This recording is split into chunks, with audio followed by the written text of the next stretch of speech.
नमस्कार. आपणा सर्वांचे खूप खूप मनापासून स्वागत आहे. सर्व लाडक्या बहिणींना शुभ प्रभात.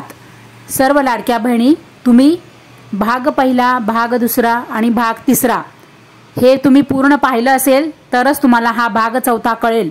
नसेल पाहिलं तर भाग पहिला, दुसरा आणि तिसरा हे तिघही बघा आणि मग हा चौथा भाग बघा, म्हणजे तुम्हाला संपूर्ण व्हिडिओ समजल्यासारखं होईल. तर सरकार आपल्याला देत आहे, म्हणजे आपल्याला म्हणजे सर्व लाडक्या बहिणींना. तर कोणत्या सर्व लाडक्या बहिणी? तर ज्या बहिणी आतापर्यंत जुलैपासून तर आता मे पर्यंत म्हणजे एप्रिल पर्यंतचे सर्व हप्ते ज्या बहिणींना मिळालेले आहे, अशा सर्व बहिणींना सरकार देत आहे 50,000 रुपये. तर काय आहे हे 50,000 रुपये? तर तुम्हाला सरकार देत आहे हे बिनव्याजी कर्ज. हो, खरं आहे.